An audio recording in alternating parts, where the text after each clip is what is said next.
Okay, so to come up with it's got binning data or frequency distributions is another name for this, and this is all in, this is part of section of chapter section 3.1, and I thought I'd walk you through an example here. So this is just ages of people who had a stroke for the first time, and what I decided to set up for you, and this was just kind of arbitrary. I decided I wanted to have, come up with this many bins. A bin is a category or a class. Some other textbooks use, and it's a little tricky about these sometimes. I'm going to include 25 to 28, and because these are nice whole numbers, those are those are the numbers that I'm going to fall in that are going to fall into this bin. So 25 is going to go in there. 26s are going to go in there, 27s are going to go in there, and 28s are going to go in there. And so that's four numbers that are going to fit into that bin. And another way that I could have known that these bin widths were each 4 wide is because going down them, it's increasing by 4, not across. That's a mistake that some people make.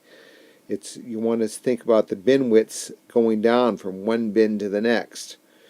Okay, and those are 4. 29 minus 5 is 4, and that comes from these 4 numbers that are going to fit into that bin. Yeah, it gets a little messier when you start getting into decimal values and what's included and what's not. Another way to look at these, and when we look at StatCrunch here, I'm gonna look at that in a minute too, is we're going to include the left number. We are not going to include, like if this were, we could write sometimes if there's a decimal, it said we won't include the right number. For this one, the way I set this up, we certainly will. So I hope that's not confusing. As I'm listening to myself talk, I realize it is. But let's sort this data into these bins. And when you're doing this by hand, one way to do this is with the old tally marks. Remember, make a mark for each number, and then when you get the fifth one, cross it like that, and that way that'll make it easier to count them up. And it's also good to keep track, and I'm forever making mistakes doing this, so you'll probably catch me in one now. So 56. So 56 falls in this bin here, so I'm going to put a tick mark. And it doesn't matter if you go vertically or horizontally. I'm doing it horizontally or vertically today. And then the 39 goes in, it's into this bin, because that's 39 falls between 38 and 41. Okay, and then 47 falls into this bin, and so on and so forth. And I'll go ahead and do all this and not record all that, and then come back.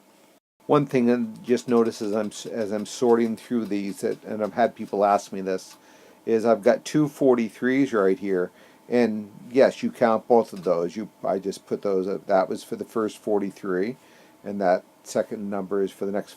Second tick mark is for the next 43.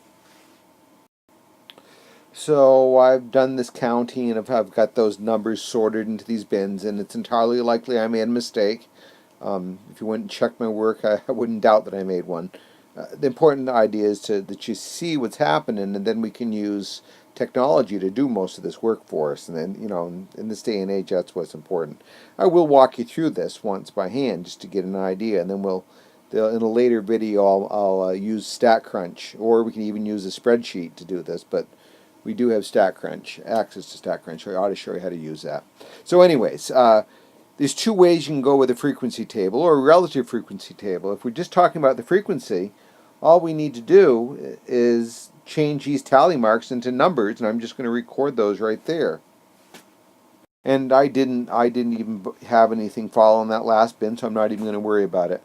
Now the relative frequency is something that always makes people ask questions about. What you're going to do is you're going to convert these frequencies into percentages, so then you can talk about what percent of the distribution falls in each of these bins. And I've told you that there's 34 ages there in the original data set, so that's what we're going to do. We're going to take each of the frequencies, divide them by 34, multiply by 100, and with software, the decimal points, number of decimal points don't matter. On Math Excel, my math lab or my stat lab, you're going to have to do the filling in these kind of tables, and the frequencies are the counts. So the relative frequency that's exactly what we're going to do. I'm going to take 1 divided by 34 and multiply by 100. And I'm getting on my calculator 2.94117. Math Excel will or math my stats lab will ask you to round to a certain number of decimal points. I'm gonna round to 1 here, so I know this is 2.9%. I mean, there's nothing wrong with rounding this to 3. In fact, when I graph this by hand in a minute, I'm going to use 3 because I'm not going to be able to differentiate it that close.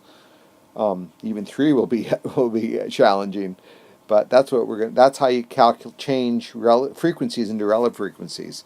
So I'm going to take my 5, and to fill in my next one, I'm going to do 5 divided by 34 times 100. And so each time you take your frequency divided by 34, because there's 34 numbers, and we'll change it to percentage.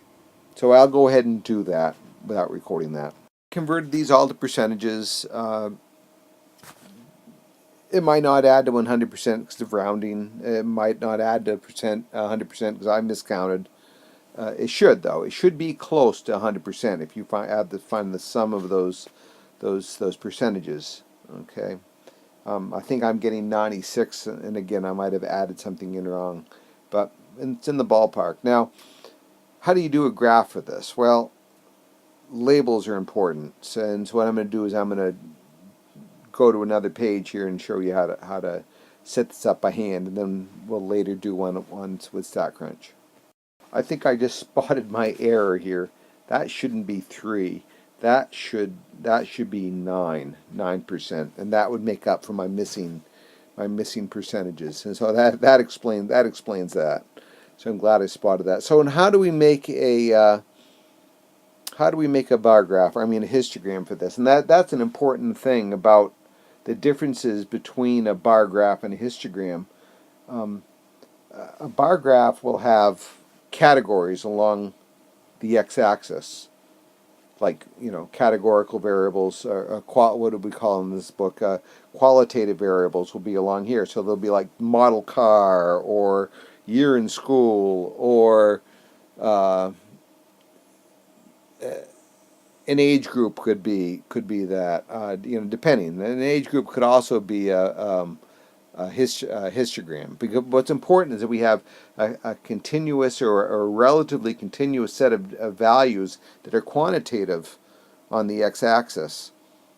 Okay, and then on the y-axis, it can either be frequencies or relative frequencies. They look the same, as a matter of fact. So there's really not a big difference between frequencies and relative frequency histograms. Sometimes how you use them and interpret them later on in the course make a difference, but that's not for here. Since I'm doing this by hand, what I've done is I've got this piece of graph paper, and I'm just had the graph paper to help me keep it more or less organized.